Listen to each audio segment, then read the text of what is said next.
गुरुमुखो, संत महापुरुष सदैव जीव को उपदेश सुनाते और सचेत करते रहते हैं कि हे जीव, तेरे सिर के बाल तक सफेद हो गए, परंतु जगत की मोह माया को अब भी नहीं त्यागता। सिर के सफेद बाल मानो मृत्यु का संदेश दे रहे हैं। यह इस बात की अग्र सूचना है कि मृत्यु बस अब आना ही चाहती है।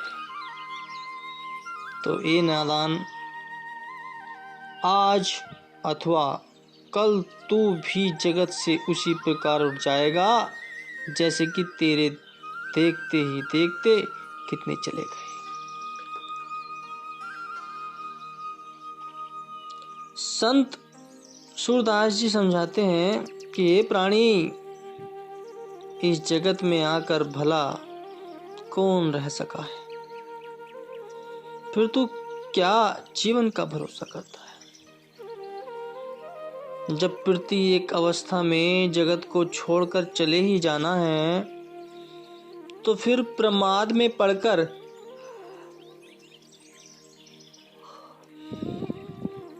भगवान के भजन को क्यों भुला दिया है? क्यों नहीं मालिक का सुमरन भजन करता? जिस संसार को तुम श्रृंगार रस से युक्त समझ रहे हो, वस्तुतः यह वैसा नहीं है। तुम इस संसार के मोहक एवं आकर्षक रूप पर मर रहे हो। यह सब तुम्हारे नेत्रों का दोष है। इसलिए यह सत्य भासता है, जैसे रामचरितमानस में लिखा है, नयन दोष जाहक सब होई, पित वरन ससीक कह सोई। जब जेहि दिशि भ्रम होई खगेसा, सो कह पश्चिम उगेउ दिनेसा। नौकारू चलत जग देखा, अचल मोह बस आप ही लेखा। बालक भ्रमहीन भ्रम ही गृहादि, कयहि परस्पर मिथ्या बाती। संत तुलसीदास जी कहते हैं कि जब किसी को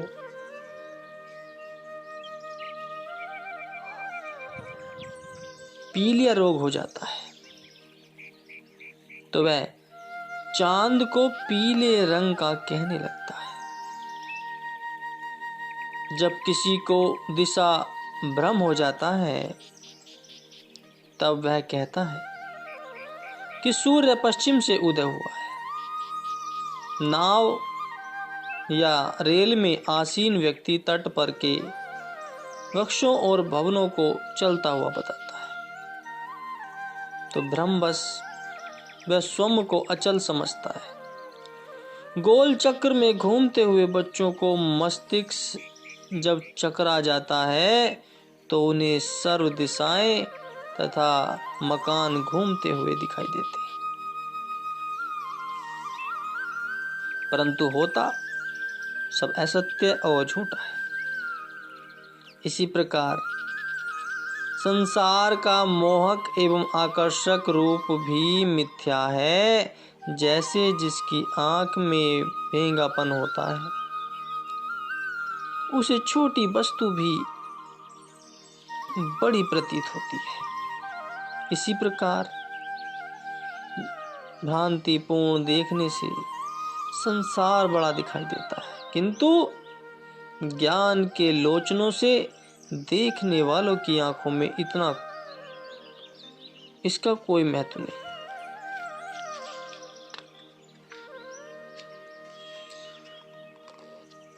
क्योंकि तुम्हारी दृष्टि सत्य पारखी नहीं है। इसी कारण तुम्हें जगत लुभावना और रसमय प्रतीत हो रहा है।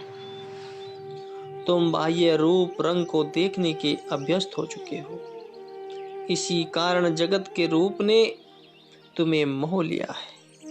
यदि तुम यथार्थदर्शी होते तो तुम्हें ज्ञात हो जाता कि जगत का यथार्थ रूप कैसा भयानक है।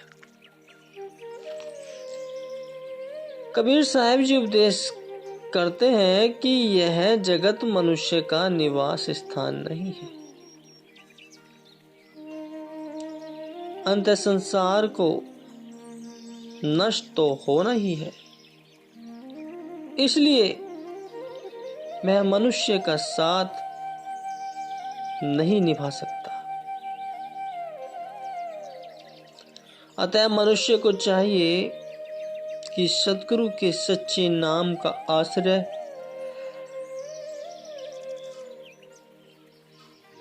ग्रहण करे, जो कि लोक परलोक में साथ देने वाला है।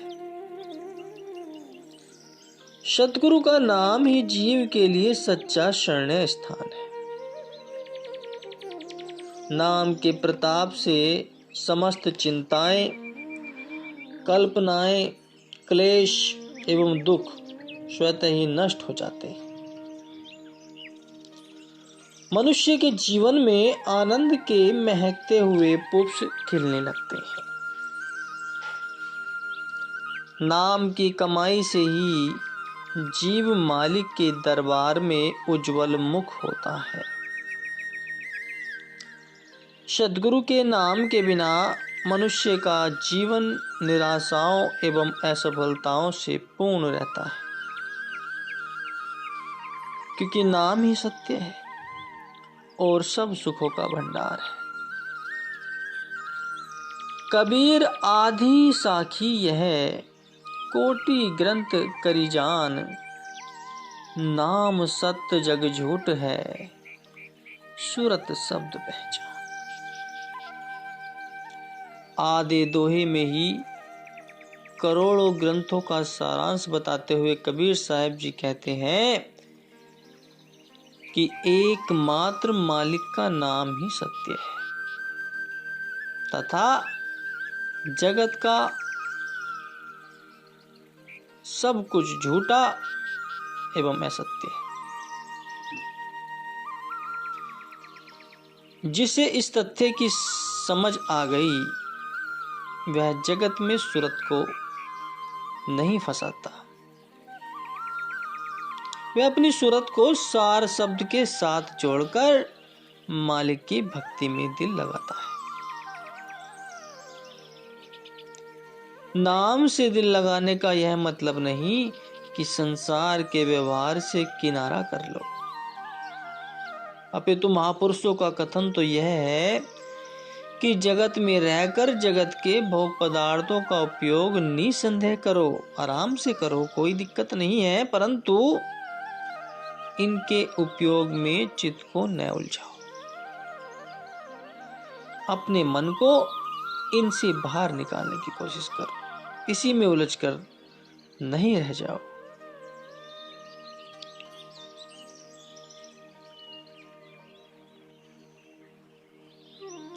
जैसे संत दुरंदास जी कथन करते हैं कि जग रहो जगते अलग रहूं, जोग जुगति की रीति, दुल्हन हृदय नाम ते लाए रहो दृढ़ प्रीति। कि जगत में बेशक रहो किंतु जगत के फंदे से अलग एवं मुक्त रहो। जगत में जीवन यापन करने की यही सम्यक युक्ति है। यही युक्ति है कि शरीर से जगत के कार्य व्यवहार हृदय अलग करो तथा जगत के पदार्थों का उपयोग करो, परंतु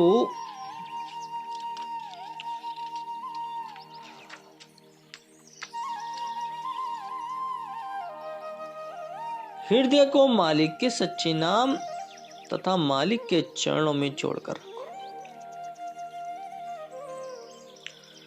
चित्त में मन में एकमात्र नाम की दृढ़ प्रीति रखे रहे। संसार के भोग विलास तथा वैभव के प्रति राग न रहे, न ही हृदय में भोगों की तृष्णा को स्थान प्राप्त हो। यदि चित्त में भोगों के प्रति राग अथवा आसक्ति नहीं हो तो भोगों एवं पदार्थों में बरतते हुए भी बंधन मुक्त रह सकते हैं। प्राचीन काल में याज्ञवल्क्य जी उच्च कोटि के ज्ञानी एवं तपस्वी हो चुके हैं। साधु वेश धारण करने से पहले उनका करोड़ों का व्यापार था। बड़े बड़े नगरों में उनके नाम की धाक थी। सैकड़ों की संख्या में नृत्य एवं सेवक उनकी सेवा के लिए उपस्थित रहा करते थे। लेन देन का व्यवसाय संभालने के अनेक गुमास्ते थे।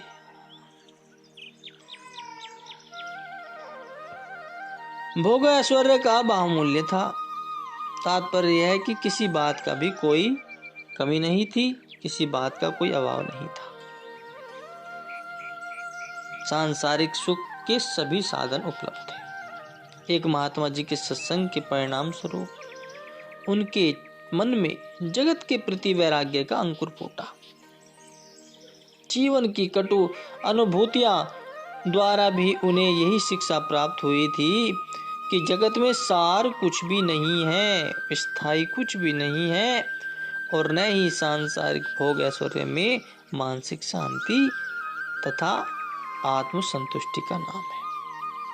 अतः उन्होंने जगत को त्याग कर परिभाषक होने तथा भजन भक्ति में मन लगाने की ठानी। उन्होंने सोचा कि घर त्यागने से पहले अपनी अतुल्य संपत्ति एवं धन का बंटवारा अपनी दोनों स्त्रियों में कर दे, क्योंकि संतान व अन्य सगा संबंधी न होने से संपत्ति की उत्तरदायिनी वे दोनों ही थी।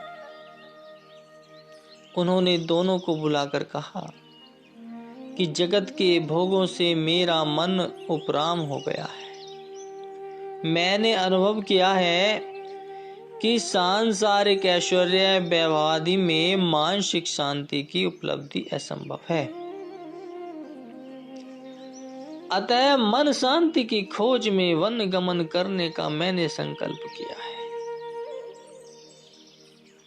अब मैं संतों की सेवा और भजन भक्ति के द्वारा शाश्वत सुख की प्राप्ति करना चाहता हूँ। अपनी संपत्ति को तुम दोनों में समान रूप से बांट देने के लिए तुम्हें बुलाया है।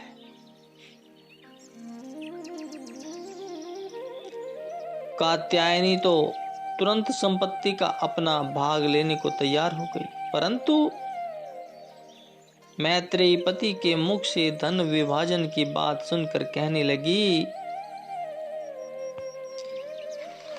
और मैत्रेयी ने उस समस्त संपत्ति वैभव को ठुकराकर भोग ऐश्वर्य पर लात मारकर मुनि याज्ञवल्क्य जी से सच्चे नाम का उपदेश प्राप्त किया तथा भजन बंदगी में निमग्न रहने लगी।